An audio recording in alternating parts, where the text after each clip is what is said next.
Hello, everyone. I am Elder Michael Hightower, joined as always by Apostle T.B. Walker, and welcome to the Pass the Noise podcast. It's very simply an open forum discussion. We invite you to jump in the conversation. It's just not a two-way conversation. We hope it's not. We hope you'll join in and make comments or ask questions or give your take on the topic or the topics that we're going to discuss. But it's open forum. We hope you'll join us, and we hope you'll like I said, jump in and we have a great conversation. Last week I thought we had a great conversation around some issues. Really a term I had never heard before, femicide, about the killing of women, no other reason other than they're women. And so we had that conversation, and sort of took us into into a discussion of reality TV programming and how they portray women and how women present themselves on that platform. And we dealt specifically with the show that airs nonetheless on the Learning Channel called MILF Manor. If you don't know what a MILF is, it's a vulgar term for a mother. It stands for moms I'd like to, and then you can figure out what the F is for. So is it fornicate? That is one word for it, yes. That's exactly right. It's fornicate. So that's that show, and we sort of left off at sort of a discussion there about just maturity. What does maturity look like? What should we expect from mature people, men or women, in society, and all that kind of good stuff. Kind of left there. We kind of teased that and then left it there. Before we get into an in-depth conversation about that, because I think there's a lot to unpack here in terms of relationships and marriages and all kinds of other stuff you see on reality TV. But really, just to back up and just really sort of address sort of what is reality TV? What is it supposed to be? What are they trying to accomplish? Because they are trying to accomplish something. And so it has a purpose. And if you look, I'm going to put it on the screen now. So this is a statement Bravo put out when they first started the Housewives series. And you can read it. I'm not sure I need to read it all, but essentially they what they wanted to have was a real life version of Peyton Place or Desperate Housewives. They reference both of those shows here. Most of you may be familiar with Desperate Housewives, but never heard of Peyton Place. Peyton Place was essentially, I think, 40s or 50s. It was a soap opera, right? Soap opera where people are having affairs and cheating and doing this and doing that. It's a soap opera, right? So it's nonstop sort of drama. And so what Bravo was trying to accomplish was to have a show in which they had real life, nonstop drama. So that's sort of the purpose of these shows. I mean, they say it right here. They talk about how wealthy they are, and it says it depicts real life desperate housewives with their authentic look at their compelling day-to-day drama. I mean, I met a lot of people in my life. I don't know anyone who has day-to-day drama. You have drama sometimes, occasionally, but nobody has day-to-day compelling drama in their lives. Most of our lives are very mundane. I mean, whether it's picking the kids up from school and making right. a list, of course, there's nothing that someone else would want to see. I mean, you wouldn't want to look at yourself, right? So it's not really that exciting. So that is the purpose. Now, the structure of the shows is to put the cast under constant pressure in order to generate the drama, right? You can't generate drama behind people sitting around talking about how was your day and what did you do at work today. Right. Situations where there's constant pressure, and a lot of times the focus is on sex and or money and or husbands or this or that. It's the stuff that they think people want to see. Clearly they do, because these shows continue to proliferate. Right. So that is certainly the case, that that people in fact do want to see these shows. But the people behind the scenes, people who produce these shows, who want to put these people under constant pressure, they have expectations of the people that they bring on these shows. I mean, these are high expectations of what they expect them to do. If you ever see one of these shows, I mean, there's cameras in the kitchen, the bedroom, the dining room, your car. Everywhere. Everywhere you go, the restaurant you're going to eat at, everywhere you go, there's a camera and there's some scene that you're filming. And, unlike in real life, if you have a falling out with somebody, major or minor, it's a major falling out, you just leave that person alone. You don't pack up a minivan and travel with them cross country. I mean, that's what you don't do. Like you don't maybe have any contact, and then you sort of um, start to miss the person, and the apologies are made, and then you kind of get back together. It happens organically, but they don't want the people to come back organically. They want this constant like butting of heads till you get to the point where sometimes these things are violent, are physically violent. People have put their hands on people and obviously inappropriate ways. Um, I, so I'm going to look at a clip of that really deals with the expectations of reality TV programmers have on their cast members. Okay.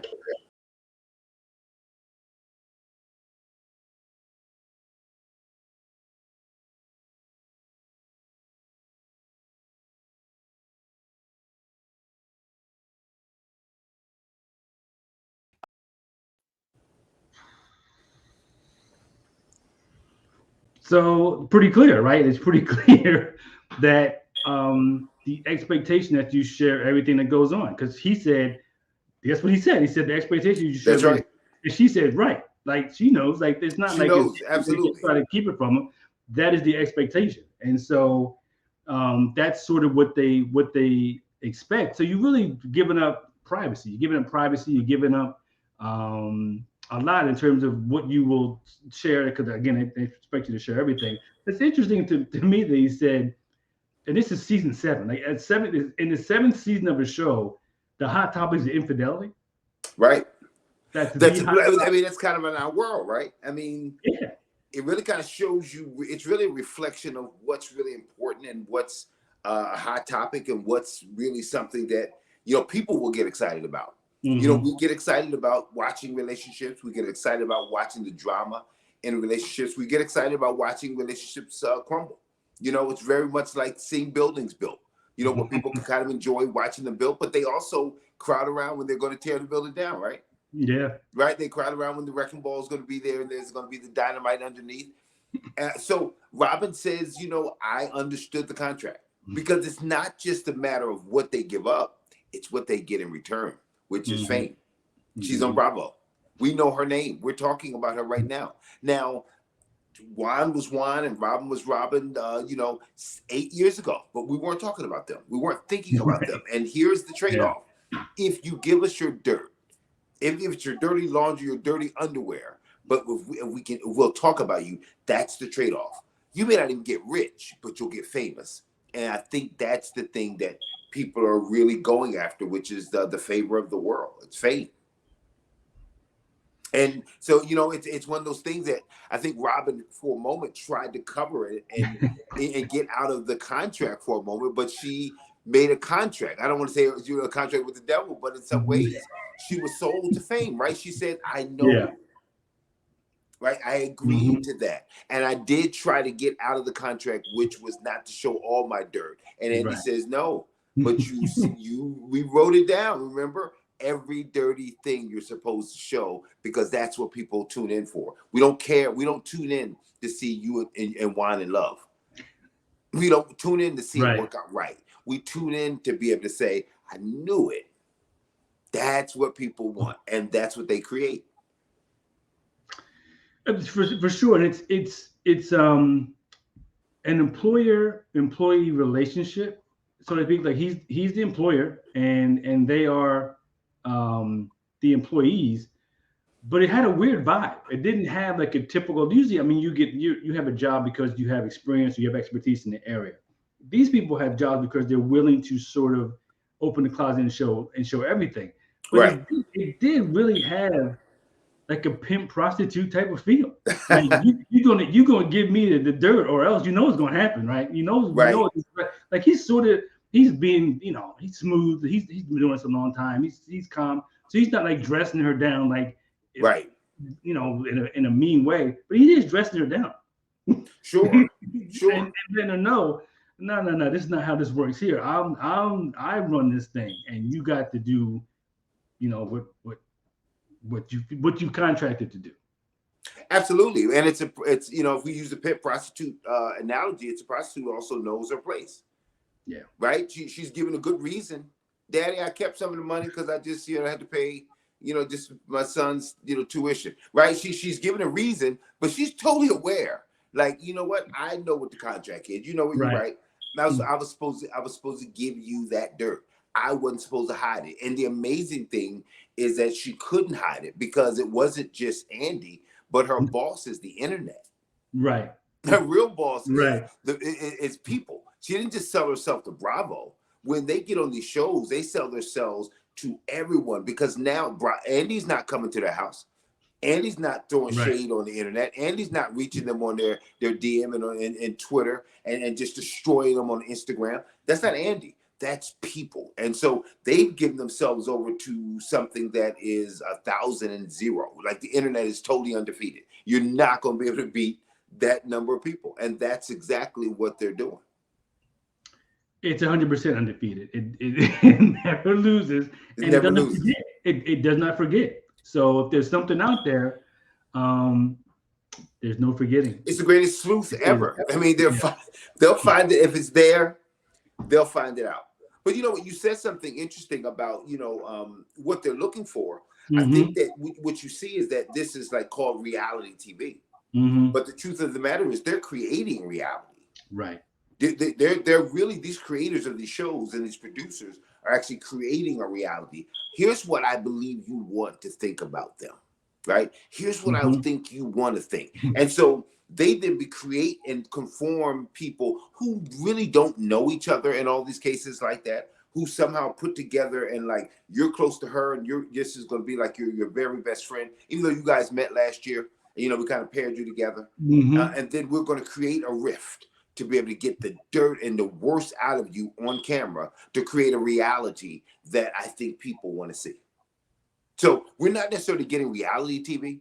We're getting a reality that is created for us. You look at Naked and Afraid. We love to be able to think like, man, I mean, they're totally surviving like that. But we find out, oh, wait a minute, the tap out is scripted.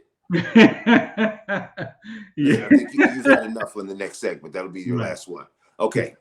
Yeah, I'll drink the water and I'll get sick. Is that okay? Yeah, that's the reality. So I'm going to create a reality. Here's a tough girl. Here's a weak girl. I'm going to make her weak girl stronger. I'm going to make the tough girl not as strong as she thought.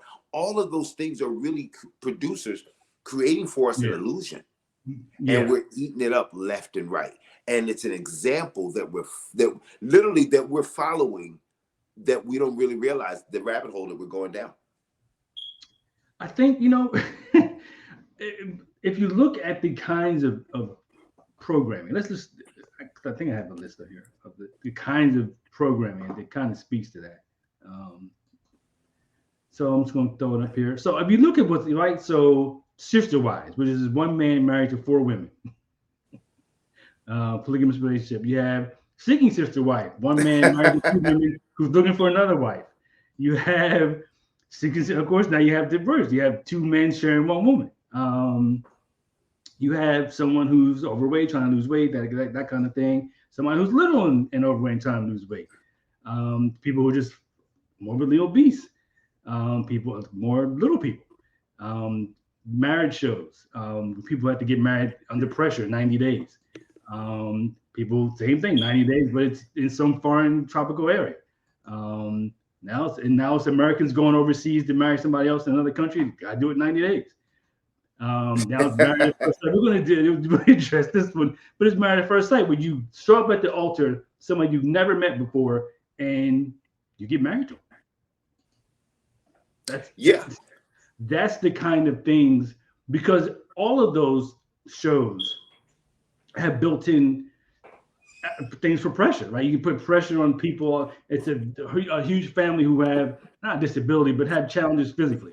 You have people who are trying to lose weight. They're going to fail, and some are going to lose weight. I'm going to have surgery. We're going to do this. So you have all these different pressure points in these people's lives, which is, pressure. You say pressure makes diamonds. It also bursts pipes. So pressure isn't always the best remedy. It's certainly not for growth, and certainly not for personal discovery or whatever. The pressure isn't necessarily the best medicine.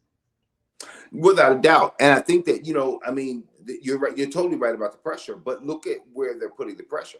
I think it's what we're valuing in terms of how we see relationships, right? Mhm. Look at the Russian roulette that we're playing with relationships. I mean, marriages. This is one of those things where here's the reality. 90 days. The thing is, like, we don't really believe that it can really work. It's wonderful when it does, but like if it doesn't, there's just like a divorce, right? This guy, Mhm. maybe he's going to cheat, or he looks and says, you're not as attractive as I thought you were. So the reality is that it's really, really our view now of marriage and how either it's sanctified or it's not anymore in this country, in this world. It's how we view relationships and how frivolous we view them. It's where we now give fornication this open license, where it's really kind of a part of it. It's not like whether John and Jen will have sex. It's like when. It's like where. It's like, did they sneak off and do it? But we kind of assume that we're going to see fornication. We're assuming that we're probably going to see some adultery. And we just pick sides. I'm with this one, I'm with that one, but we really no longer really see the strong bond, and that's, I think, the demonic element where you begin to see attack against marriages, specifically human relationships, brother against brother. The shows pit sisters against sisters and mothers against, I mean, all those things that were prophesied this is going to happen. We get an example of it, and we're getting an example of it in the greatest medium that we have, where people are going to watch it all over the world and now begin to look lightly at these very things that were really, really heavy. Yeah, so let's, I guess, since we're here, we can deal with the marriages part of Mm-hmm. this. So can you show up at the altar and just, I mean, and meet somebody for the first time and get married? Is that a real marriage? Like, I know it's illegal because they make the case, or they make the statement, oh, it's a legal marriage. It's legal. It's illegal. So you can do whatever you want, right? To your point, you can have sex now because you're married legally. So they Right. get around sort of the fornication issue by it's a legal marriage. People who are legally married can have sex if they want. But is that really a marriage? Well, here's the thing, right? I mean, if you look at arranged marriages in other parts of the world, Mm-hmm. where people get to the altar, in some cases they hadn't seen each other since they were 6. In Mm-hmm. other cases, that this is our very first time meeting. I don't know if it's just the idea of like the time frame. I think it's the mindset and motivation behind it. It's a game. Right. In those arranged marriages, marriage is not a game. Right. This is a partnership that's been developed. Now, whether it's been developed by parents versus developed by the individuals, a love marriage, that's a different, this kind of a different discussion. But I think in the end of it, both have a requirement that you're going to be together and work this partnership together for the betterment of the family. This one is just gambling. It's spades. This is marriage, and kind of like the pulling down the the one-armed bandit at the casino. If I win, I win. If I don't, I don't. If we stay married, good. If we don't, Mm-hmm. then listen. I mean, I think the show will work out a divorce for us pretty quick. I'm sure they've got annulment papers like at the ready to be able to just simply say, it didn't work. We had a nice vacation. I had sex with him, and wasn't that great? I'm out of here. And people say, you better go ahead, girl. And they don't realize what just happened here, right on TV, Yeah. sanctioned by America. Mm. Yeah, I think your point about the different kinds of ways that someone could get to the altar and not know the person they're getting married to. I think within arranged marriage in other cultures, the expectation is that this is a real marriage. You This guys is a are, real marriage. it's not a play marriage. And this they say up front, it's a social experiment. We're gonna have experts sort of try to match people and figure out are they compatible or are they not. But even if you had like some kind of perfect way to do that, you would still have the drama of getting to know somebody, even if you were fully compatible. There would still be like all these other things that you would have to get to know about them, outside of just the physical stuff that would make for, A I guess, show. for compelling TV, but it also makes for something that's not really, it's not really a marriage, all right? Because you haven't really committed to marriage with this person, even in this setting, because essentially they say, listen, at the end of 6 weeks, do you decide if you stay married or not? Right. Okay, so then there's an out. There's an easy out, like you said. Right. So you play married for 6 weeks, and then you decide, yeah, do I want to keep doing this thing, or am I out? And sort of that whole setup.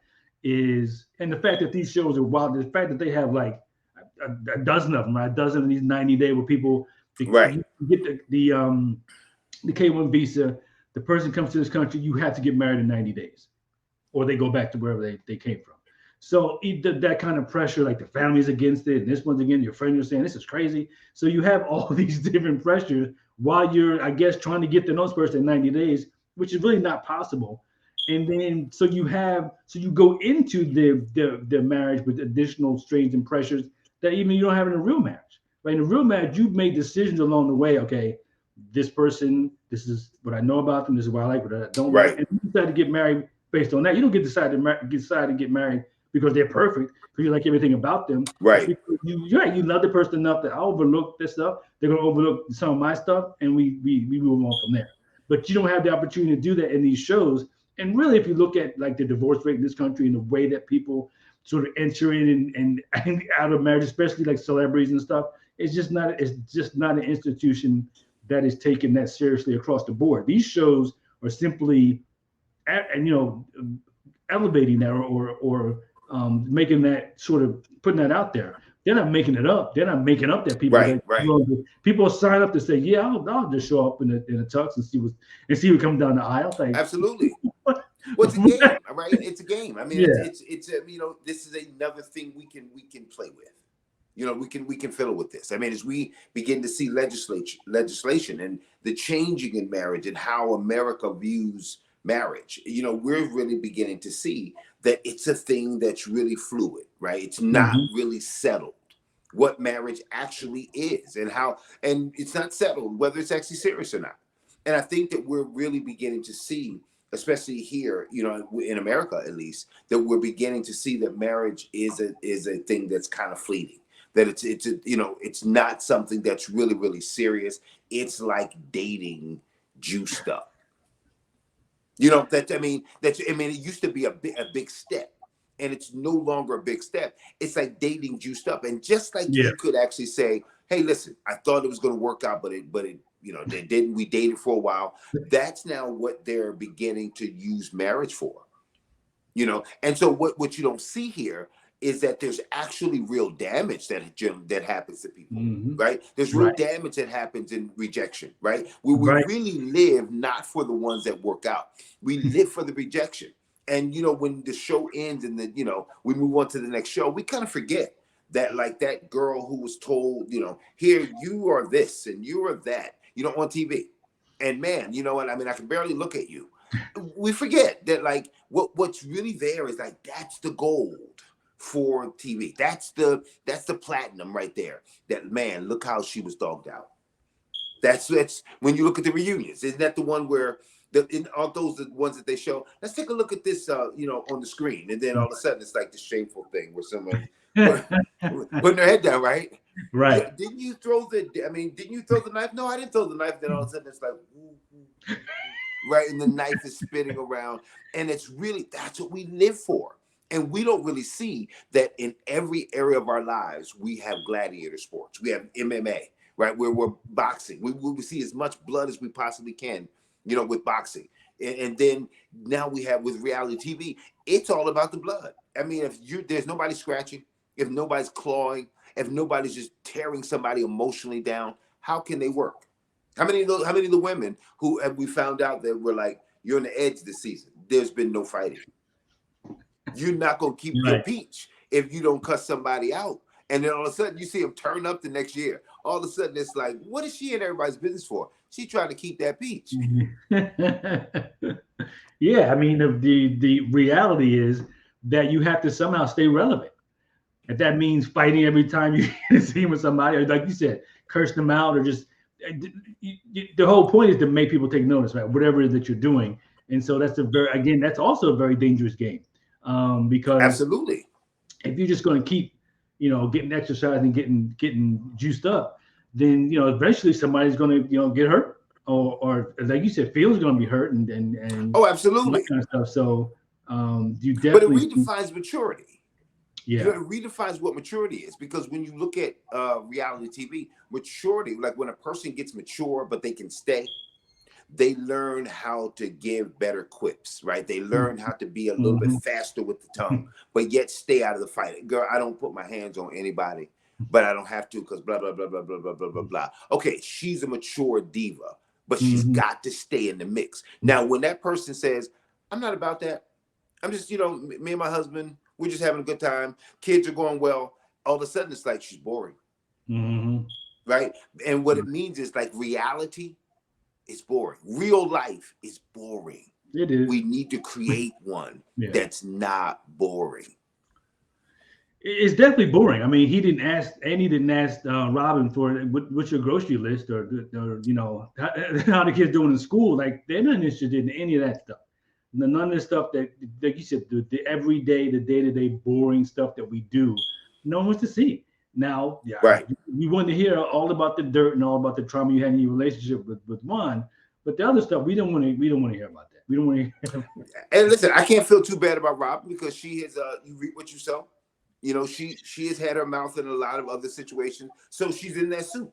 So she got to see, whether the master, was going to take pity on her or not. And it turned out that no, she signed that in blood, and they was gonna get all the blood they can get. So, the reality is that Robin was trying to okay, I just want to be regular for a moment because I mean that's just private. And they were like, you forgot, didn't you? Because remember when we were juicing you up to talk about everybody else's dirt, and you were happy to do it. Don't think you can hide yours. And so they made the hiding of it even hype. That's it's amazing. Not even just what he did, but just okay, since you're gonna do that, then we're gonna make what he did big, and then you hide it big. We're gonna make it all crazy and put you on the hot seat in your face. But here's the thing: you're almost by yourself. You're not there with all the women. Look at this. Don't forget, this makes you famous. Don't forget, you're on the cover. Robin Dixon. Are we sure we're one? How can she believe that? We're talking about you for the first time through the whole thing. Boring little Robin. Not now.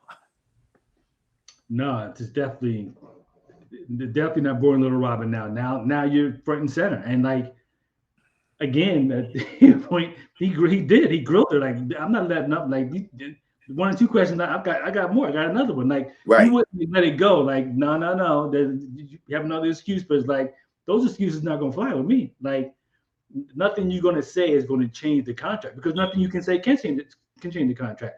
That's because without that contract, if you're not gonna do it, why are you here? Well, the contract is also to do this on screen. Right. Let's not even do this behind the scenes. Know we do. Camera on, Robin, you about to get grilled. But that's part of that's what she signed down in blood, right? I'll do all of that for fame. I'll do all of this to be known. It's very transactional. You're right. I do all this to get the bag, so to speak, and they get the bag too. They get the advertising, all the money, but it's not free, and nobody's working for free.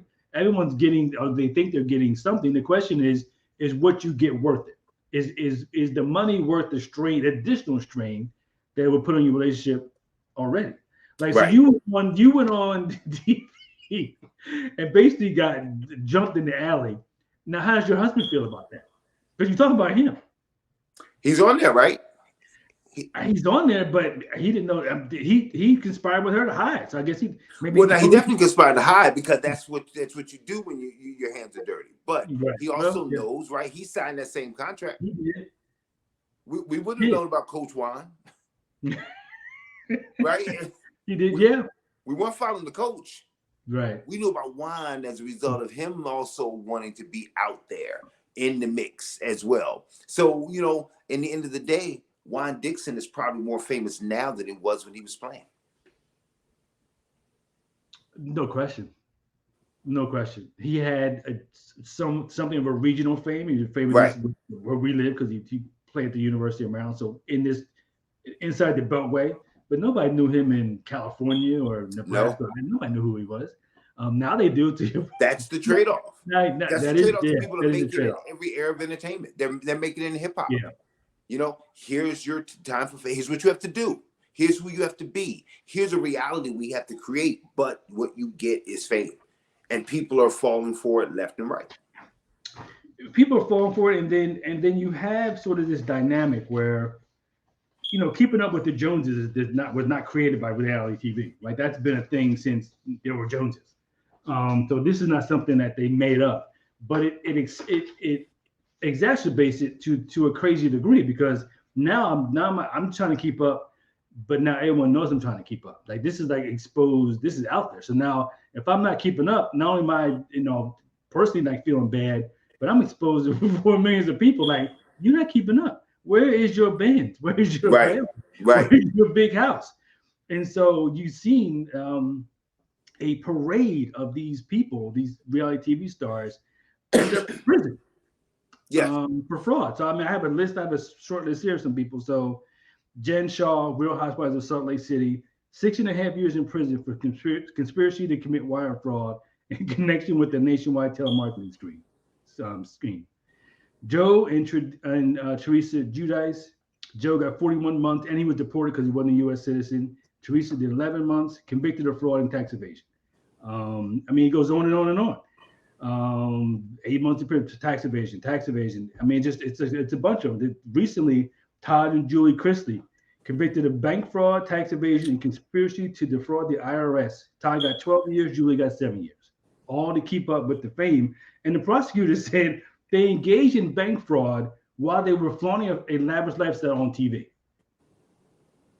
So absolutely.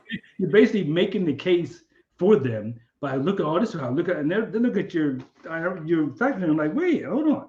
How come you only claim? How do you only claim this? But I see you got three Bentleys. What's going on? And so you essentially putting the thing up and saying, come get me. Yeah, it's an addictive lifestyle. Yeah. It's addictive lifestyle, and fame and wealth and all of those things. There are some traps there, and I think that it's covered. One of the traps that are there in wealth is oftentimes covered by fame. The lid Yeah. that covers the hole that's there. Sometimes it's fame, where people kind of juice you up, and you almost are greater than the law. You're bigger than the law. Madoff. With all this money, there's a lid that, when people start speaking well of you, when people start loving you. And one of the things that makes reality TV so enticing is that from young and old, people are so hooked on reality TV that they're bigger stars than the stars we knew that were working for Paramount and Universal. That there's a reality TV star that was on for a year that can be picked out quicker than Tom Cruise. Yeah. There'll be people who will look and say, you're somebody. And it's like, yeah, that's Harrison Ford. But, but if you looked over here, it was like, yeah, that's a boo-boo. Yeah. They just know, like, right off the bat. Mm-hmm. Oh, she's from Real Housewives. Oh, that's Nene. So people know right off the bat bigger than some of the stars that are out there that are making major movies, because that's where people are. I want to get away from my reality to be able to live in this reality for just a moment, to believe that that's really their yacht. And we're still always shocked when it's like, that they filmed that at a mansion that they rented, and it's an illusion. And like, we have so many things behind the scenes that we actually know. And then how much power must there be to say, let me take the veil off and then put the veil back on and say, no, she really is rich like that. And they really do live, and they eat lunch like that every single day. Yep. Nobody has a job. We're always going on vacation. There's champagne everywhere. We're always doing something. Nobody's working. But everyone has all this money, and I'm living in a house, but there's nothing on the countertops. There's no pictures up. Right. So you're right. Everybody's driving drunk. Because they go to a restaurant, yeah, another bottle, and then they get right back into the car. Everybody's driving drunk. It's a crazy, crazy illusion that we want. Listen, they're not feeding us this, by their own design. Okay. They're feeding it by our appetite. They're really looking at us and saying, okay, so that's what you guys like. You don't want to live in the real world. Mm-hmm. Right? So as we have a world of drugs and the world of all manner of things that take us out, our whole idea of even games that are going to be to a point where we're really virtual reality. All of those things are really saying to us, I just don't like reality. We don't want to deal with reality. And these things give us an escape that we kind of get to live for a second, like we're a Real Housewife. And, maybe that's in the Birkin bags and, those, look at the shoes. They're just going to lunch and like, okay, yep, head to toe. And Vic, here's a hat turned to the side, and you're just going down to the local eatery, right? That's it. I'm not going anywhere else. I'm just going to have lunch at a bar and grill. Right. I got on a $2,000 dress. I mean, no reality programmer ever sits back and says, "I'm going to do whatever I want. You're going to like this show. You're going to take this show, no matter what." They're like, Right. "You want this? I'm going to give it to you times 10." So they're giving the people what they want. The demand is what drives the programming. It's not the other way around. Absolutely. Now they come with this program and people say, "Oh my goodness, I didn't know we wanted that." No. You told them you wanted that on the Learning Channel, which is why the Learning Channel no longer shows learning programs. It's on reality TV because that's what people demand, and people will get in that realm what it is they demand. You demand this kind of programming, cool, we'll give it to you. Yeah, no, we're good. That's business, right? It is business. That's business, and they're in the business of illusion, and it's what we want. It's the great getaway for people. We don't want to be faced with reality. I think it's when you look at scripture, it says, time will come when men will not endure sound doctrine, right? Mm-hmm. That really means that like they're not going to want to hear the grim reality of the situation, right? That's the reality. I don't want to hear that. Repent, turn. That's a sorrowful reality that will get you killed. Mm-hmm. Right, we saw it a couple thousand years ago. It's what happened, right? Repent, and they killed John the Baptist. They killed Jesus. Yeah. Anybody that needs to turn around, there's this whole idea of facing reality is something we've been averse to since the beginning. Yeah, since the beginning. And so what they've been masterful at doing is creating a reality we can live with. You can get rich overnight. You can come out of nowhere and just be wealthy. You're a basketball wife, and then the next thing you know, it's like, who are you with that plays basketball? You just, you just have a nice tagline. You're the friend of that friend. You're a rapper. You just came out of the projects, and you got $50,000 worth of jewels around your neck, and nobody knows how you got there. And you're driving up in a Lamborghini, and like we knew you 6 months ago. 6 months ago, we knew you, and you don't have a deal yet when we see you. And we need to believe that prop money is real. Mm-hmm. We need to believe that huge chain, that it's impossible to be a rapper for 6 months to be able to get. And yet we just want to believe it so bad. I think it's us, we'll heap to ourselves teachers having itching ears. We really want to hear a reality that we want. We don't want the reality that's out there. That, listen, the truth of the matter is that's a horrible depiction of women. We don't want to deal with that reality. That, listen, those aren't real women. That we don't want to look at, the trans community and say, listen, you guys are coming against actual real women. Like that, you aren't real women. That's not how a real woman acts. That's a reality. We really want to play the game like, well, he's with them and her, and then listen, we want to live that reality. Because that makes us comfortable. That's a kumbaya. We're all sitting together. That's not real. That's not real. And we don't want to face that. Then that's the shame. No, it's definitely like escapist fantasy type of thing, because again you have to pretend if you're watching science fiction, you have to pretend that people really living on Venus or whatever. We can just transport from one place to another, and it's like so you turn off your rational mind to just you enter that world where those things are possible. And so we do the same thing. We enter a world where things are, but they're only possible like with the green screen. Like you really can't do that. It's only when you got a green screen that you can actually make that happen. And so, but we're cool, even though we can see the green screen. We still say, yeah, I'm still cool with it. Right.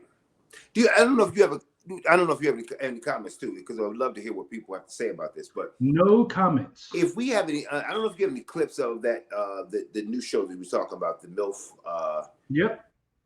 Yeah, let's pick that. Yeah, let's pick that one because I did want to. We were going to get into a conversation about maturity and what that looks like, what that's supposed to look like. So let's take a look at that. TLC show MILF Manor, preparing to big fanfare.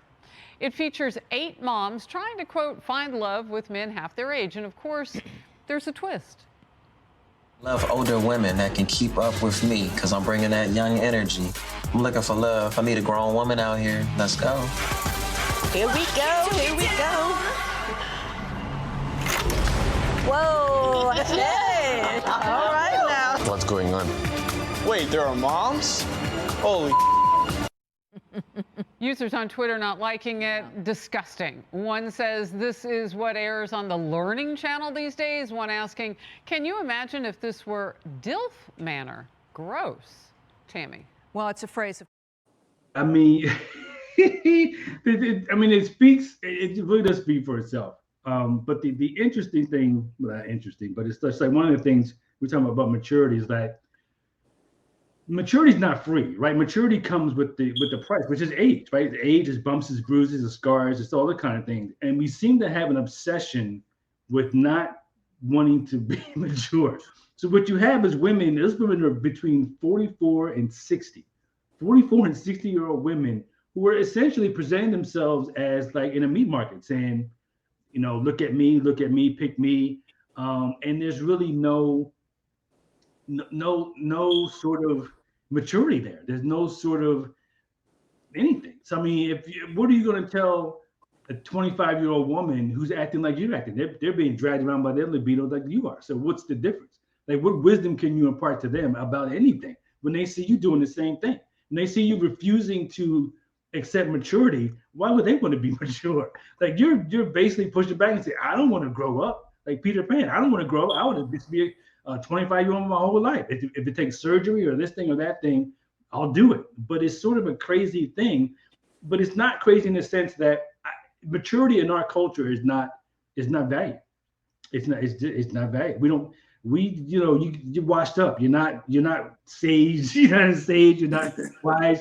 You're washed. I mean, I think we've got a level of depravity here that might be a little bit different because not only do you have these women who are at the stage, but those guys behind the scenes are their sons. Their sons. And there's an actual episode where the women are blindfolded, and in order for them to, they've got to touch the abs of the guys to try to figure out which one is one that they would like, right? So that means that they're going to be touching even the abs of their own sons. They're going to be going down and feeling their own sons. So there's a certain level of depravity here with the mothers, right? But there's also a strangeness here with the sons. You don't have sons that look and say, whoa, that's my mom over there. Because I mean, through the whole show, my mom's got to watch me making out and be kind of moved back and forth between various women other than her. Right. But I've also got to watch her kissing other guys and other young guys who are around me, the friends of mine. So when you look at the dynamic here, isn't there a paradigm shift? That isn't there a way of thinking that maturity now has just simply been redefined? That what you may have been thinking about in terms of maturity is probably antiquated. It is probably thrown out the window. It's probably a situation where it's like, well, no, we don't do, because the more we looked and said, well, the 40 is the new 30 and the 50 is the new 40, and we just continue to move that down. I don't think it was just a desire for youth. I think it was a redefining of maturity. I can still do this at this stage. This is not wrong now at this place. This used to be something that I wouldn't wear now, but now I can. So, my body is different. I have a better understanding of who I am. So why shouldn't I show it? And I think that you've got a paradigm shift of really what maturity really is. The idea of like, well, you're not going to party with your kids. And then there's a point where it's like, well, yeah. Remember, the movies changed. The movies were, hey, when we're leaving town and don't have a party. And then slowly but surely you begin to see, listen, the hardest partier I know is my dad, and I'm partying with him, right? You see the movies, and it begins to reflect our culture that what maturity is really has changed. It's absolutely completely turned on its head, and there isn't a place where you're supposed to get it together. No, and so when that happens, though, you are erasing and robbing the society of role models. Sure. And of people who can say the potholes here, here, and here, don't run into it. And isn't that what the society's been asking for? I don't want to be a role model. Oh, sure. Right? Isn't that what people have been saying? Listen, I just want to do my thing. I don't want to be a role model. Leave me alone. If I want to strip, let me strip. If I want to do this, let me do this. I don't want to be a role model. So the truth of the matter is, society's been robbed of role models for the longest time because the ones who could be the role model have actually opted out of that business some time ago. And the ones that shouldn't be role models are the ones who are saying, well, listen, there's a vacuum here, there's a void. I'll do it. You need a role model? I'm Lil Wayne. I'll be a role model. Right. Right? I mean, if you don't want a role model here, then I'm Miley Cyrus, and I'll be a role model. You know, I'll take the reins. You know, you need a basketball player, I'll do it. You know, here's a famous football player. Listen, you guys are asking me to do it. You're a football player. You know, I mean, who's my son going to look up to? Okay, so since we clamored for it, aren't we getting what we asked for? We didn't want regular people. We didn't want fathers and mothers to be role models. We wanted stars and actors to be role models. Yeah. Right? That we were clamoring for. Well, he watches you every day on TV. He sees you more than he sees me. So why don't you step up your game and stop cursing, sir? Why don't you start playing basketball and like get with one woman? So we wanted basketball players and football players to be role models. We wanted instead of teachers and parents, we really wanted athletes and actors to actually do the role that parents are supposed to do. So guess what now? Those parents are now becoming actors and right? Yeah. That's exactly what they're doing. They're now getting out on TV and saying, here's the role we want to give you. Hey, we never arrive. No, and there's always, we do, and there's always been this delusion that because someone can throw a 95-mile-an-hour curveball, they must be a good guy. Right. He got to be a good guy. You see the way he struck those guys out, he's got to be good. So that we transfer talent and ability, God-given talent and ability, to do some physical thing as they got to be good. And then we're shocked when we find out he did that, he said this, he did that. Like they're just real normal people. But to your point, we didn't care about any of that. We just cared that he hit 30 home runs last year. Right.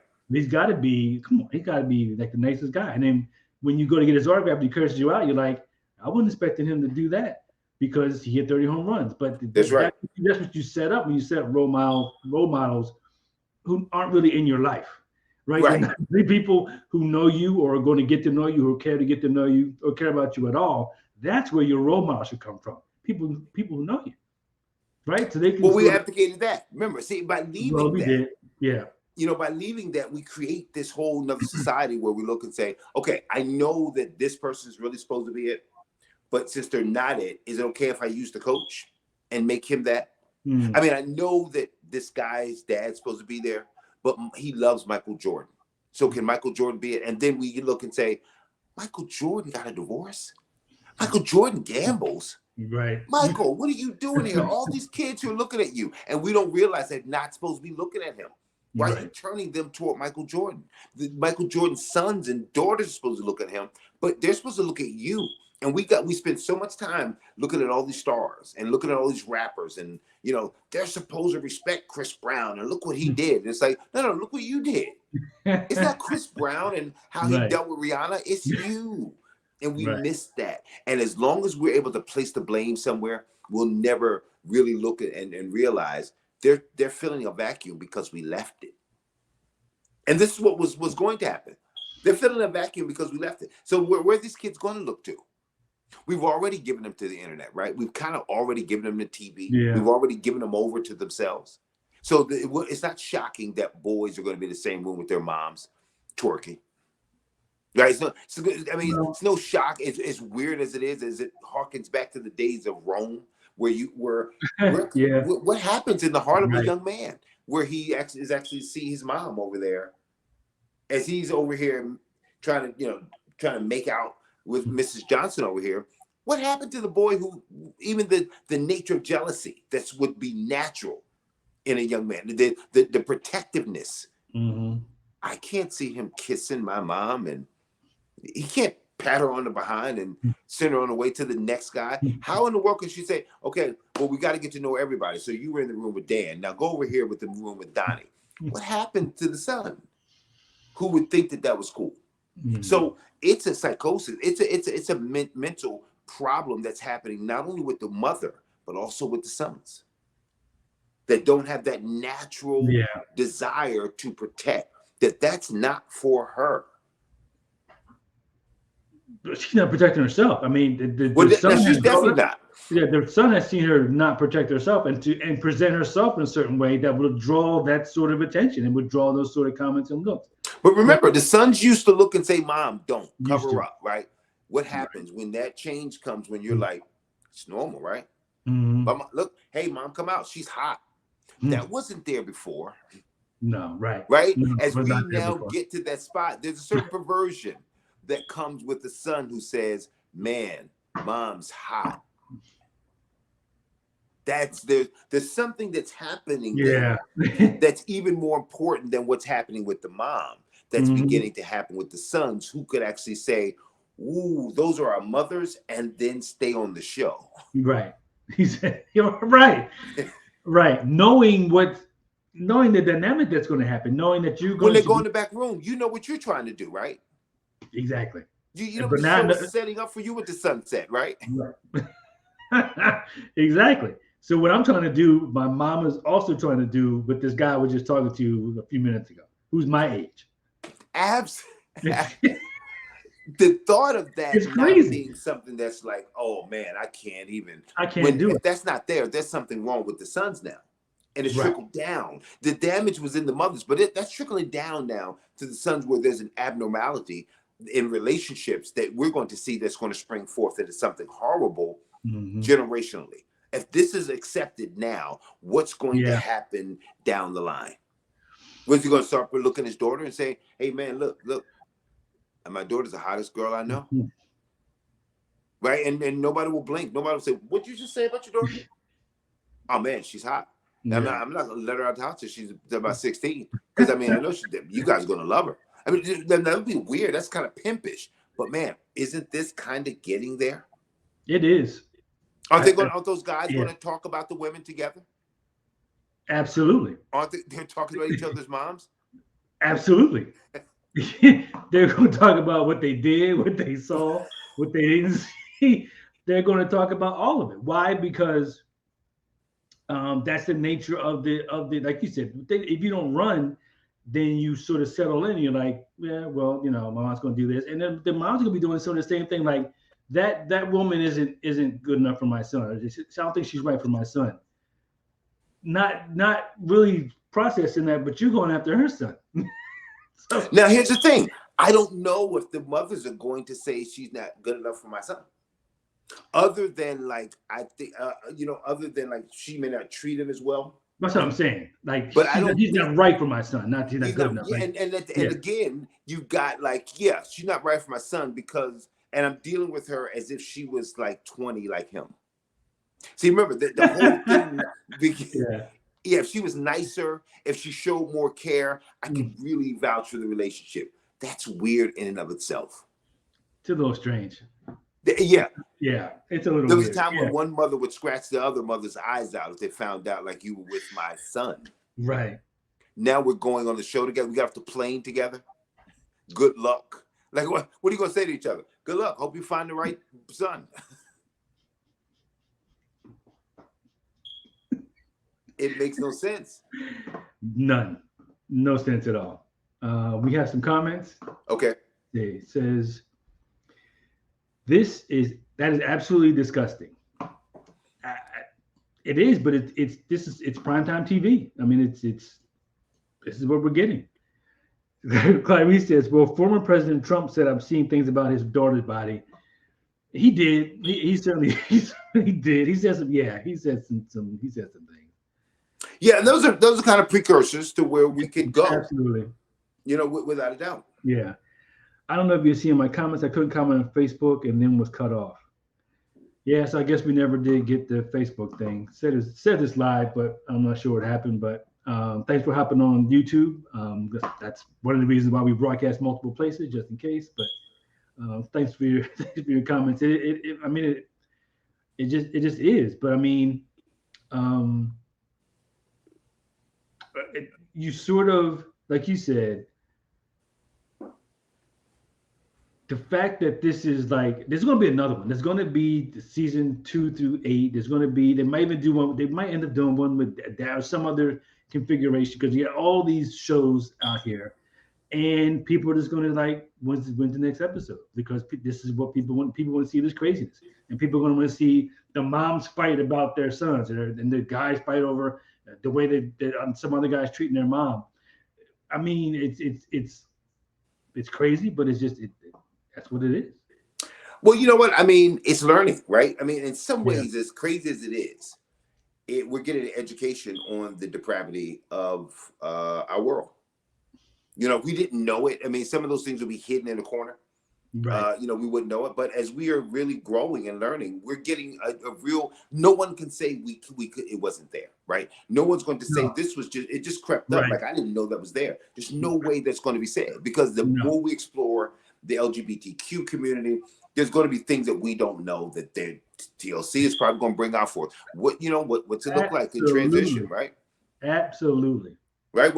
I didn't know that you could have a relationship with an inanimate object. Well, but the Learning Channel is going to show us the guy who's in love with a brick. So, I mean, we're going to see those things. And the reality is it's about learning. It is still the Learning Channel. That we need to really get the lesson, though. Right.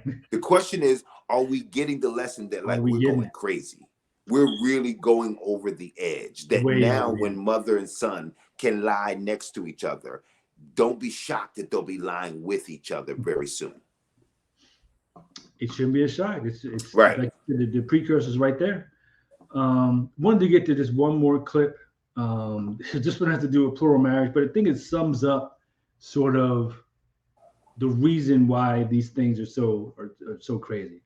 But here's a guy who's talking about his plural marriage, and one of the wives is speaking as well. So let's take a look. The principle for us is the real term for plural marriage. It's the principle of plural marriage. I mean, it's really a gospel principle for us. So in our community, it's shortened to the principle. The whole purpose, we truly believe, of living plural marriage is that you have to learn how to not be selfish. I've thought about this a lot lately because I've told friends recently that I didn't want to be an advocate of plural marriage anymore, because I am more aware now than I ever was before the apparent and obvious unfairness in the relationship. Some are up, some are down, but it's always changing. I know I have all the love I want, and you guys sometimes feel like you're pining constantly for me to, give you some.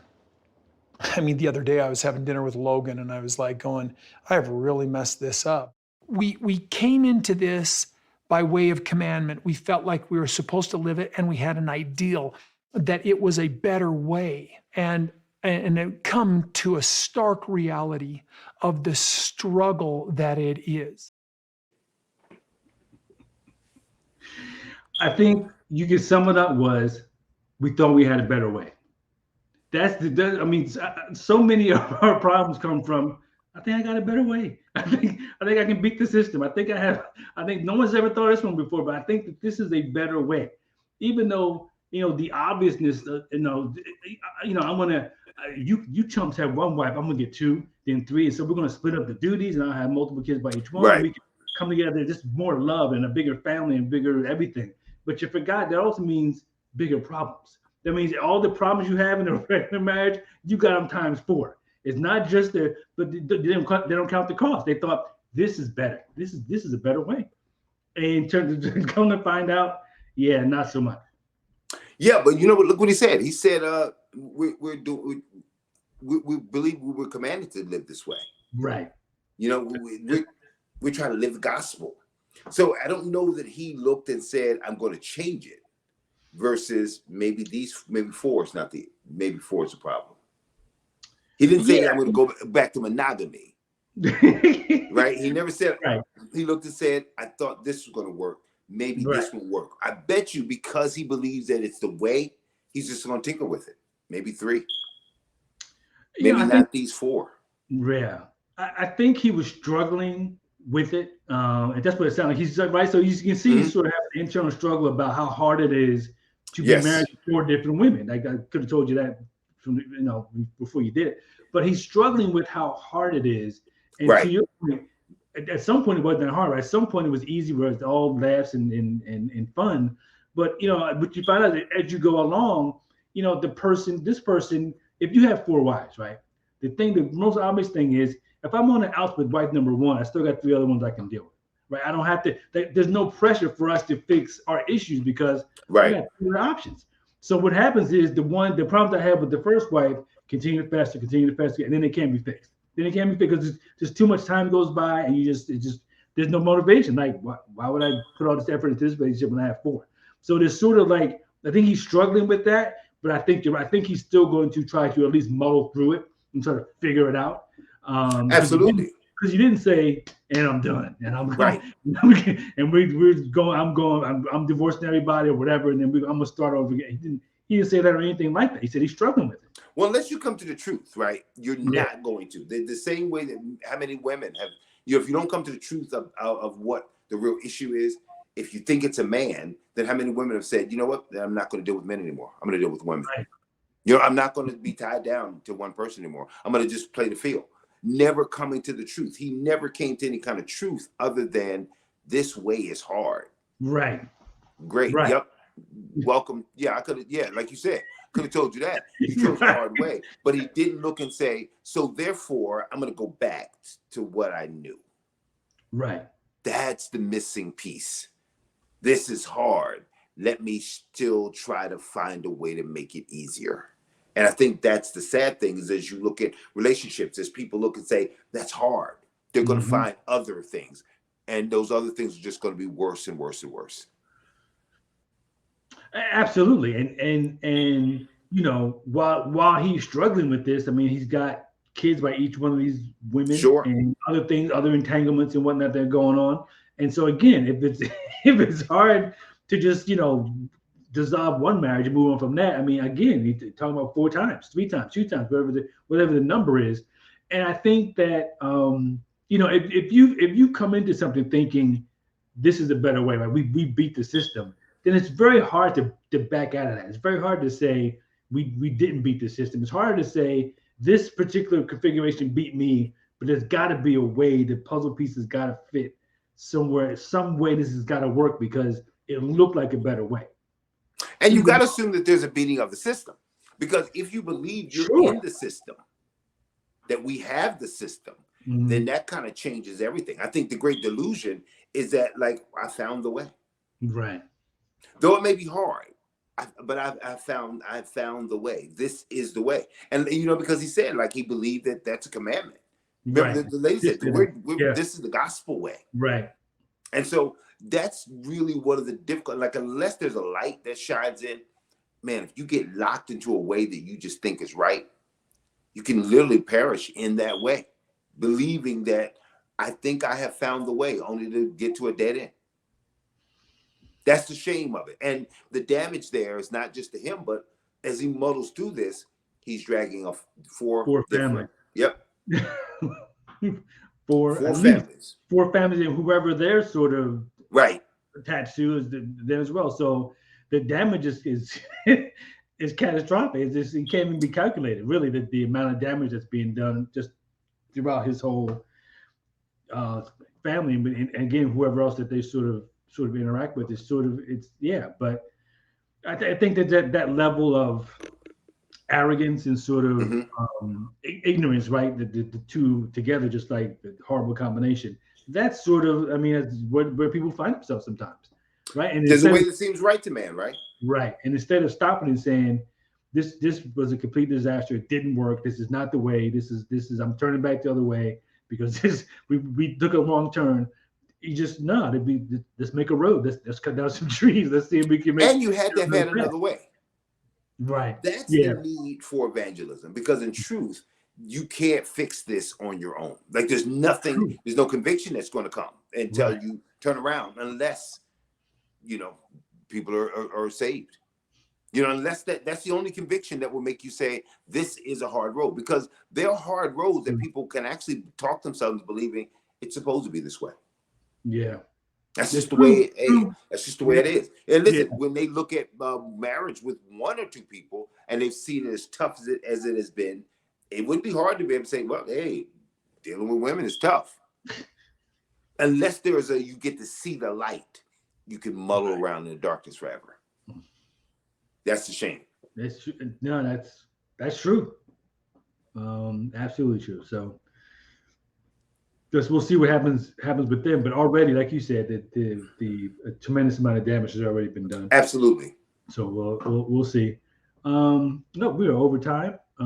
So yeah, we are over time. Okay. But great talk, great conversation. Absolutely.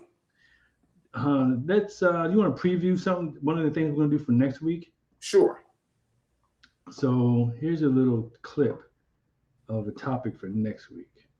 Now to a growing problem in Montgomery County schools, a rise in students using opioids. The school system says in recent months, 3 students have overdosed at school and had to be revived. News 4's Amy Cho has more on the important safety message the school system wants all families to hear. Hey, wake up. Are you okay? In moments of crisis, every second counts. This Montgomery County school nurse demonstrating how you can help if someone has overdosed on opioids. All schools in Montgomery County carry Narcan, which is medicine to reverse an overdose. Wow. Yeah, when I was in high school, we had those emergency kits for if someone had a heart attack, Right. or something like that. We didn't have the Narcan. We didn't have the Narcan for people overdosing in school. Right. And this is not like, well, that's what happens in the inner cities and that. No. This is Montgomery County. This is one of the wealthiest counties, certainly in this state, and really one of the wealthiest and one of the best performing school districts. It's like nationally ranked.